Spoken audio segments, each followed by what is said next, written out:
എല്ലാവർക്കും നമസ്കാരം. Top 1 UK അപ്ഡേറ്റിലേക്ക് സ്വാഗതം. ഇന്ന് നമ്മൾ പറയാൻ പോകുന്നത് അമേരിക്കയിലെ വിശേഷങ്ങളാണ്. നിങ്ങൾക്കെല്ലാവർക്കും അറിയാം, അമേരിക്കയിൽ ഇലക്ഷൻ നടന്നുകൊണ്ടിരിക്കുന്നു. അതിൻ്റെ ഭാഗമായി ട്രംപ് വീണ്ടും അധികാരത്തിലേക്ക് വന്നുകൊണ്ടിരിക്കുന്നു. അമേരിക്കൻ തിരഞ്ഞെടുപ്പിൽ ട്രംപ് ഓടിക്കയറുമ്പോൾ ലോക ക്രമം തന്നെ മാറുമെന്ന് ഉറപ്പാണ്. കാരണം കണിച്ചക്കാരനായി ട്രംപിൻ്റെ മുൻ നിലപാടുകളെല്ലാം ലോകം സാക്ഷിയായതാണ്. യുക്രൈൻ റഷ്യ യുദ്ധം, ഇസ്രായേൽ ഇറാൻ സംഘർഷം, അങ്ങനെ ലോകം മുഴുവൻ യുദ്ധഭീതിയിൽ നിൽക്കെ ട്രംപ് കൂടി എത്തുമ്പോൾ അത് നിലപാടുകൾ കണ്ടു തന്നെ അറിയേണ്ടിയിരിക്കുന്നു. കാരണങ്ങൾ കൂടുതൽ ഗുരുതരമാവുക പശ്ചിമേഷ്യയിലായിരിക്കും. കാരണം ഇസ്രായേൽ ജൂതവംശവും എന്ന് പറഞ്ഞാൽ ട്രംപിൻ്റെ പേറ്റമ്മയും പോറ്റമ്മയുമാണ്. തിരഞ്ഞെടുപ്പ് പ്രചരണ വേളയിലടക്കം വ്യക്തമായ നിലപാട് ഇസ്രായേൽ ഇറാൻ വിഷയത്തിൽ സ്വീകരിച്ചതാണ്. ഒരു ഘട്ടത്തിൽ ആണവായുധം ഉപയോഗിച്ച് ഇറാനെ തീർക്കുക എന്ന പരാമർശം വരെ ട്രംപിൻ്റെ ഭാഗത്തു നിന്നും ഉണ്ടായിട്ടുണ്ട്. ഈ അവസരത്തിൽ ലോകം ജാഗ്രതയോടെ ഇരിക്കേണ്ടതും ലോകരാഷ്ട്രങ്ങൾ കരുതലോടെ നിലപാട് സ്വീകരിച്ചില്ലെങ്കിൽ വലിയ പ്രത്യാഘാതങ്ങൾക്ക് സാക്ഷ്യം വഹിക്കേണ്ടി വരുമെന്ന് ഉറപ്പാണ്. ഇറാൻ ഇസ്രായേൽ പ്രോക്സി കോൺഫ്ലിക്റ്റ് എന്നറിയപ്പെട്ടിരുന്ന ആ ചെറിയ സംഘർഷങ്ങൾ ഇപ്പോൾ ഒരു യുദ്ധമായി പരിണമിച്ചിരിക്കുകയാണ്.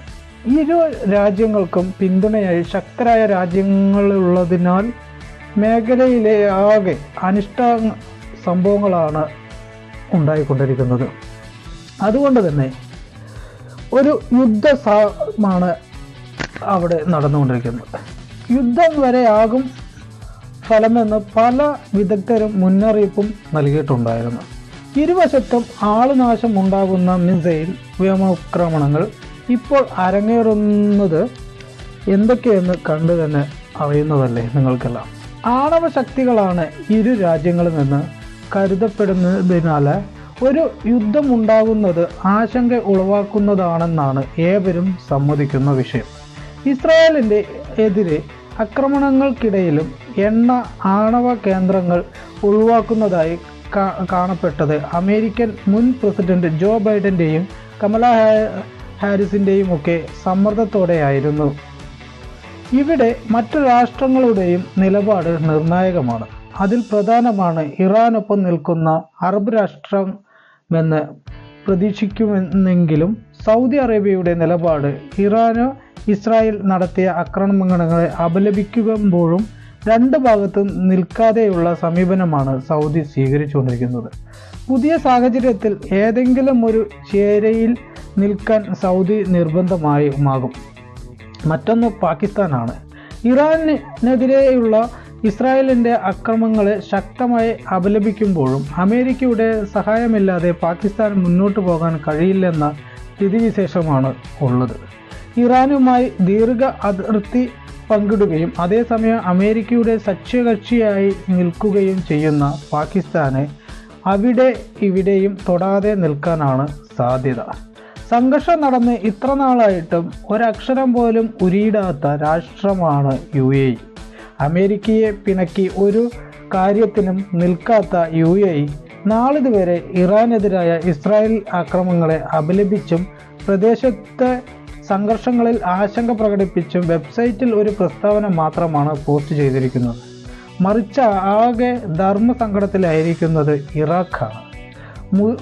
മതിരിച്ചിട്ട് തുപ്പാനും വയ്യ, കഴിച്ചിട്ട് ഇറക്കാനും വയ്യ എന്ന പറയും പോലെയാണ് ഇറാഖിൻ്റെ നിലപാട്. അധിനിവേശത്തിനും സദ്ദാമിൻ്റെ വധത്തിനും ശേഷം അമേരിക്കയുടെ സഹായം വലിയ തോതിൽ തന്നെ ഇറാഖ് ലഭിക്കുന്നുണ്ട്. ഒരു പരിധിവരെ അമേരിക്കയുടെ സൈനിക കേന്ദ്രങ്ങൾ ഇവിടെ ഉള്ളത് ഇറാഖ് ജനതയെ ആശ്വാസവുമാണ്. ഒപ്പം ഇസ്രായേലിൻ്റെ ആക്രമണാത്മക നടപടികളെ വിമർശിക്കുകയും സ്ഥിരത പുനഃസ്ഥാപിക്കാൻ രാജ്യാന്തര സഹകരണം ആവശ്യപ്പെടുകയുമാണ് ഇറാഖ് ചെയ്യുന്നത്. എന്നാൽ ഇറാന് ആക്രമണത്തിനെതിരെ പ്രതിരോധിക്കാൻ ഇസ്രായേലിന് അവകാശമുണ്ടെന്നും പക്ഷേ കൂടുതൽ അനിഷ്ടാനങ്ങൾ ഉണ്ടാക്കാൻ സംയമനം പാലിക്കണമെന്നുമാണ് ബ്രിട്ടൻ അഭ്യർത്ഥിച്ചിരിക്കുന്നത്. മറിച്ച് ഇന്ത്യയുടെ സമീപനം വളരെ കൃത്യവും വ്യക്തവുമാണ്. കഴിഞ്ഞ ഒക്ടോബർ 7-ന് ഹമാസുകാർ ഇസ്രായേലിൽ കടന്നുകയറി 1200ഓളം ഇസ്രായേലികളെ കൊന്നൊടുക്കുകയും 200ഓളം പേരെ ബന്ദികളാക്കുകയും ചെയ്ത സംഭവം തീവ്രവാദ പ്രവർത്തനമെന്നായിരുന്നു ഇന്ത്യ വിശേഷിപ്പിച്ചത്. അന്ന് തന്നെ ആ സംഭവത്തിൽ ഇസ്രായേലിന് പൂർണ്ണ പിന്തുണയാണ് പ്രധാനമന്ത്രി നരേന്ദ്രമോദി പ്രഖ്യാപിച്ചത്. എന്നാൽ പിന്നീടുണ്ടായ കൂട്ടക്കുരുതികൾ ഓരോന്നും ആരുടെ ഭാഗത്തു നിന്നും ഉണ്ടായതാണെങ്കിലും ഒരിക്കലും അംഗീകരിക്കാനാകാത്തതും സാധാരണക്കാരുടെ സുരക്ഷ മുൻനിർത്തി സംയമനം പാലിക്കണമെന്നായിരുന്നു ഇന്ത്യയുടെ പ്രതികരണം. പ്രശ്നങ്ങൾ ചർച്ചകളിലൂടെ നയതന്ത്ര തലത്തിൽ പരിഹരിക്കപ്പെടണമെന്നാണ് പ്രസ്താവനയിൽ ഇന്ത്യ മുന്നോട്ട് വച്ചിരിക്കുന്നത്. ഇങ്ങനെ ലോകം രണ്ട് ചേരിയിലായിരിക്കെ ഇറാന്റെ ആണവ പദ്ധതികളെ US നയിക്കുന്ന പാശ്ചാത്യ ചേരി എന്നും ഭയത്തോടെയും സംശയത്തോടെയുമാണ് നോക്കിക്കാണുന്നത്. അതിനാൽ തന്നെ ആണവ കേന്ദ്രങ്ങളെ ലക്ഷ്യമിട്ടുള്ള അക്രമങ്ങളെ പ്രതിരോധിക്കാൻ ഈ രാജ്യങ്ങളുടെ ഇടപെടൽ ഉണ്ടാവാനും സാധ്യതയുണ്ട്. അതേസമയം ട്രംപിന്റെ തെരഞ്ഞെടുപ്പ് വിജയത്തിൽ യുക്രൈൻ പ്രസിഡന്റ് സെലൻസ്കി ആശംസകൾ അറിയിച്ചിട്ടുണ്ട്. ആഗോള കാര്യങ്ങളിൽ പീസ് ത്രൂ സ്ട്രെങ്ത് എന്ന പ്രസിഡന്റ് ട്രംപിന്റെ സമീപനത്തെ ഞാൻ അഭിനന്ദിക്കുന്നു. യുക്രൈനിൽ സമാധാനം കൊണ്ടുവരാൻ കഴിയുന്ന തത്വമാണിത്. ഞങ്ങൾ ഒരുമിച്ച് പ്രവർത്തിക്കുമെന്നും ഞാൻ പ്രതീക്ഷിക്കുന്നു എന്നാണ് സെലൻസ്കി എക്സിലൂടെ അറിയിച്ചിരിക്കുന്നത്. എന്നാൽ ഇന്ത്യ ഇത്ര ശക്തമായിട്ടുള്ള നിലപാടുകൾ എടുത്തിട്ടുണ്ടെങ്കിൽ പോലും കാനഡയും ഇന്ത്യയും തമ്മിലുള്ള നയതന്ത്രപരമായിട്ടുള്ള പ്രശ്നങ്ങൾ ഏത് തലത്തിലേക്ക് പോകുമെന്ന് അറിയുന്നില്ല. ഏതെങ്കിലും രീതിയിലുള്ള പ്രശ്നങ്ങളിലേക്ക് പോയി കഴിഞ്ഞാൽ ഇപ്പോഴത്തെ പുതിയ അമേരിക്കൻ പ്രസിഡന്റായിട്ടുള്ള ട്രംപ് ഏത് രീതിയിലുള്ള പ്രതികരണങ്ങൾ എടുക്കുമെന്നും ഏത് രീതിയിലുള്ള തീരുമാനങ്ങളിലേക്ക് പോകുമെന്നും വരും ദിവസങ്ങളിൽ തന്നെ കണ്ടറിയേണ്ടതുണ്ട്. അതുകൊണ്ട് തന്നെ ഈ രാജ്യങ്ങളിലെല്ലാം തന്നെ അമേരിക്ക ചെലുത്തുന്ന അല്ലെങ്കിൽ ഈ ലോകം മുഴുവൻ അമേരിക്കയുടെ സ്ട്രെങ്ത് എന്ന് പറയുന്നത് നിങ്ങൾക്കെല്ലാവർക്കും അറിയുന്നതാണ്. അമേരിക്ക എന്ന് പറയുന്ന ഒരു വൻ ശക്തിയുടെ മുന്നിൽ ഈ രാജ്യങ്ങളുടെയും ഇവരുടെയും ഈ രാജ്യങ്ങളുടെ പ്രത്യേകതകളും ഈ രാജ്യങ്ങളിലെ ഇപ്പോഴത്തെ സാഹചര്യങ്ങളും നിങ്ങൾക്ക് എല്ലാവർക്കും അറിയുന്നതാണ്.